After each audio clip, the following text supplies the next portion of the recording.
welcome to another episode with me, Nerdy Wolf, here on my Let's Play world.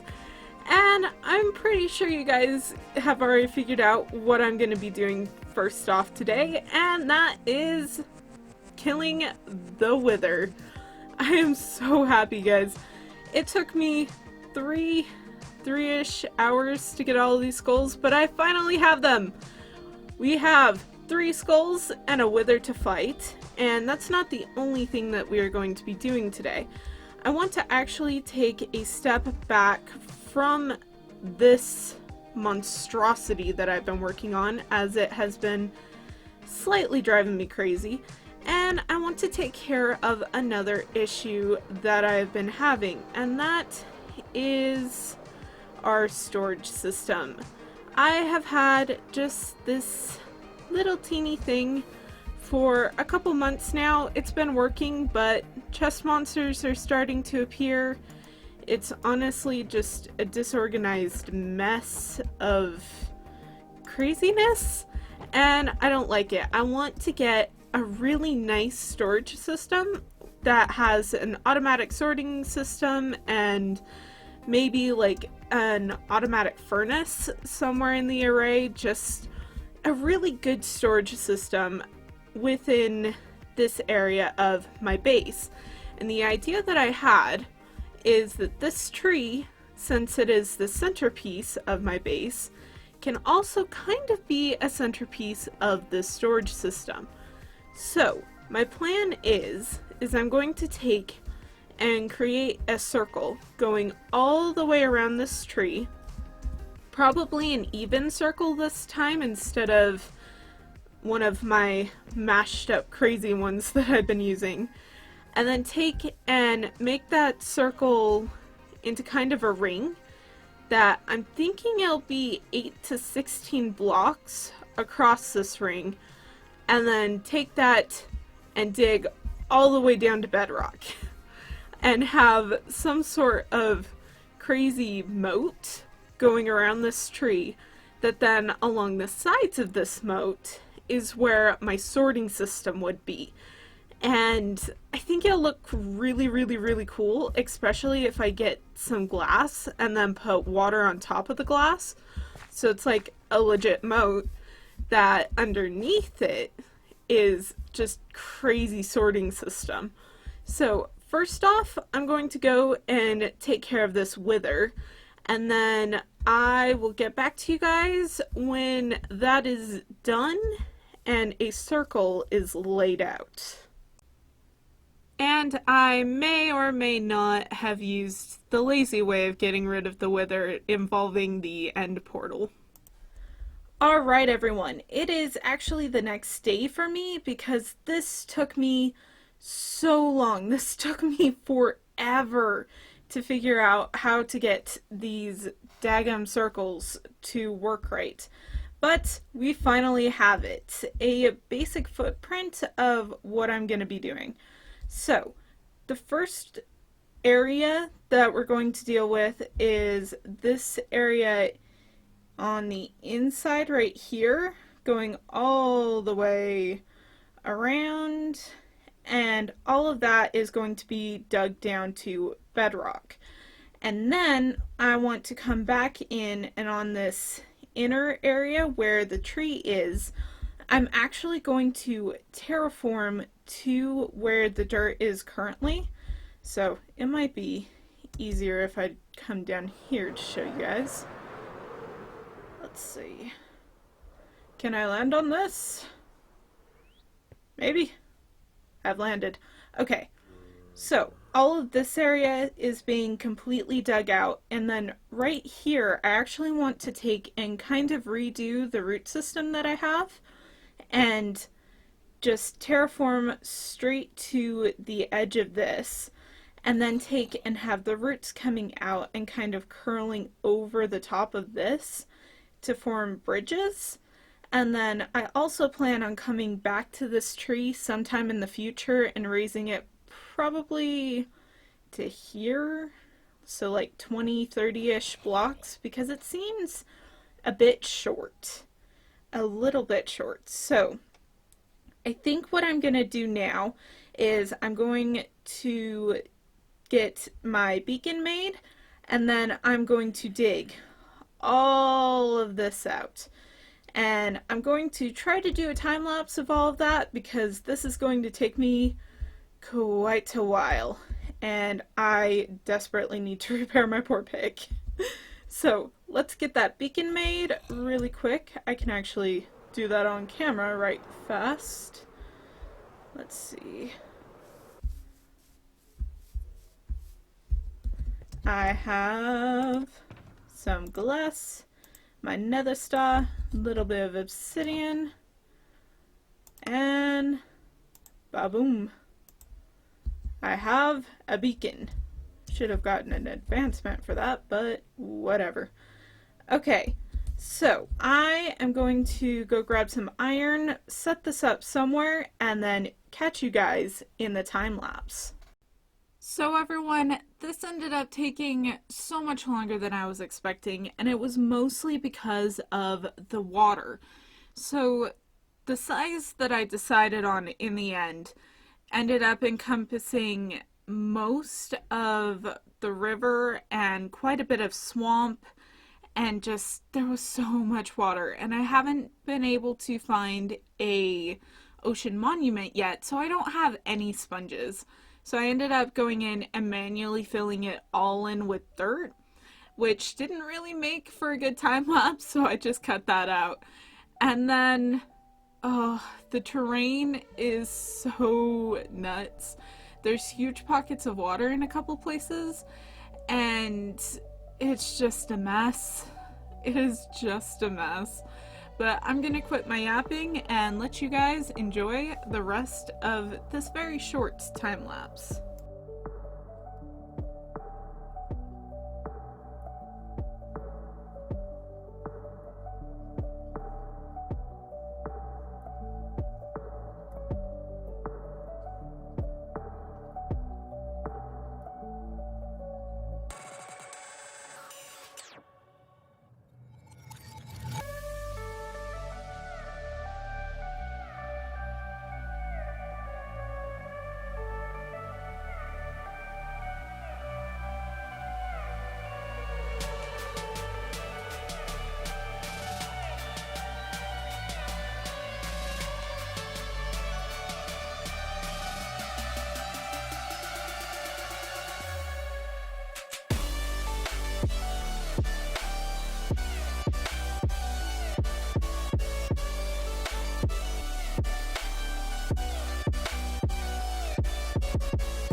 Alrighty, everyone. I have made a tiny bit of progress. I've gotten at least 4 layers on all sides taken out and down, and I've cleared out all of the water that was seeping in from the sides. So if we come down here, we can see that this is a bit bigger than I was expecting, and it's being quite a bit of a problem because of the wacky terrain. I've got these mountains coming in, I've got where the water was, I've started to go down, and there's a large amount of mine shafts all the way underneath this, so this is going to take way longer than I was expecting. I tend to either overestimate or underestimate these things, but there is progress. It's coming along slowly, but I really need to move on to the next bit that I was going to do, which is figuring out a design for these walls, because I definitely don't want it to just be dirt, stone, and random pockets of different ores, because that would be ugly as heck. And I also need to figure out a kind of stackable sorting system that I can have different layers going around all of this, so that I can put one on top of the other. Yeah, that's how you say it, without them interfering with each other. So I actually have started a little something over in my test world. And here is what I have done. I have mapped out the outer circle of what is over on the survival world, and I have to say, without all of the mountains and the tree and everything, this looks absolutely ginormous. I'm kind of impressed with the size, and this is going to be an interesting storage system to go sorting through to find all my stuff. But the basic idea that I have right now is to take in on each of these 4 walls that are the smoothest or the largest, have essentially a hole cut out of them going all the way back to some undetermined length of room, and have chests lining the walls of those rooms, and then on these sides right next to them have storage silos for things like smooth stone, dirt, maybe one type of wood that I can grind out and have a ton of, because we would have a total of 8 of them, I do believe. So 8 storage silos, and then I think I totaled it up at being, oh, what was it? 16-ish rooms of chests. And that's just using those ones, because I do also plan on doing something with these walls, because it would kind of be useless just to have them be useless. But I may also just resort to having them be pretty decorations, because this is one heck of a ginormous build. And this is just the outside. I plan on doing something with the inner ring that's around the tree.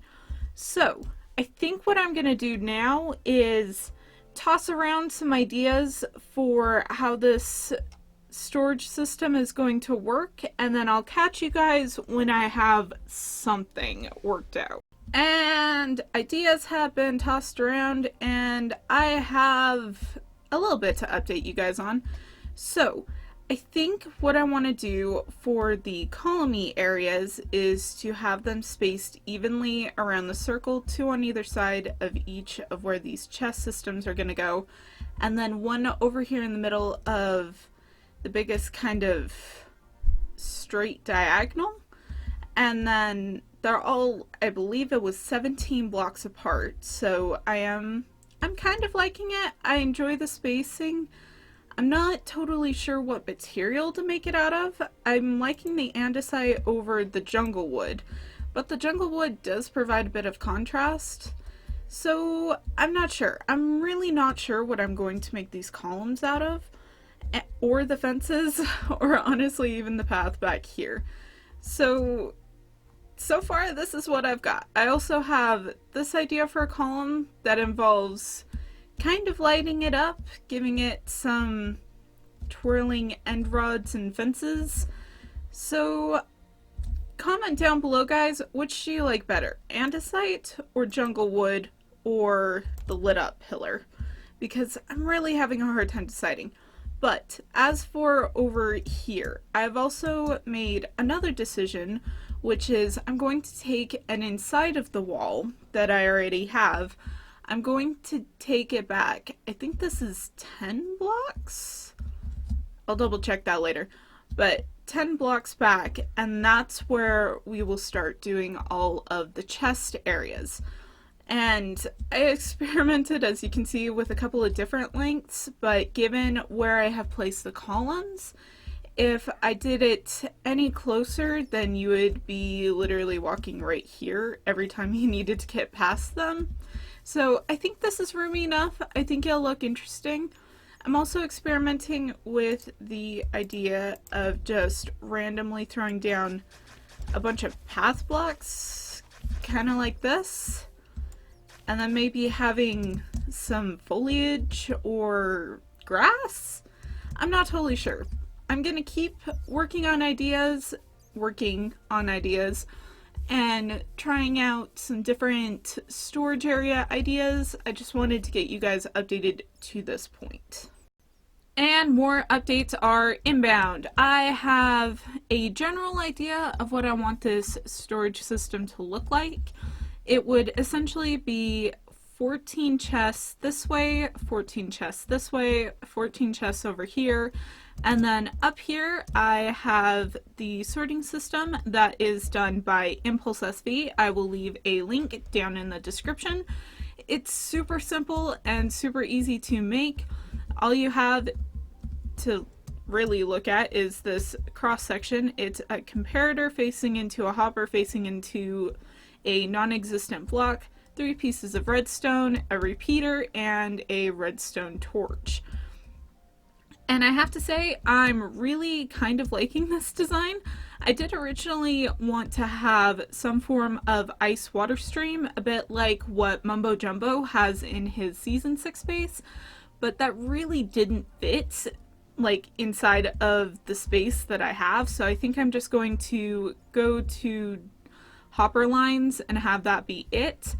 And somewhere up at the top in maybe some sort of like main storage system unloading area, I'm going to have a wall of these hoppers that I can essentially just drop all of my shulkers and ignore them and have them automatically sort into the system.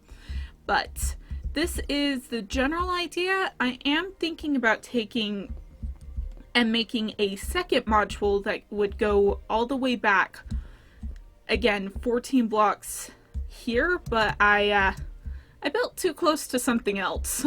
So we'll have to test that out on another wall. And yeah, I'm actually really pleased with the way this is coming out. The floor design is not set, and I haven't figured out a ceiling design, but other than that, I'm liking this. This is going to be really fun to be able to build on the survival world, and I think it'll get the job done. I think it will. We are going to need a butt ton and a half of iron though, so I may have to go AFK, and I am a bit worried about doing that because, confession time, I haven't actually done a full night of AFK on my iron farm. I was super worried that the villagers were gonna drown or that they would somehow get killed by another zombie spawning. So I haven't gotten around to doing that. Tiny bit terrified too, but we'll see. We'll see what happens. And unfortunately, that is all the time that I have for this episode. Thank you ever so much for watching it.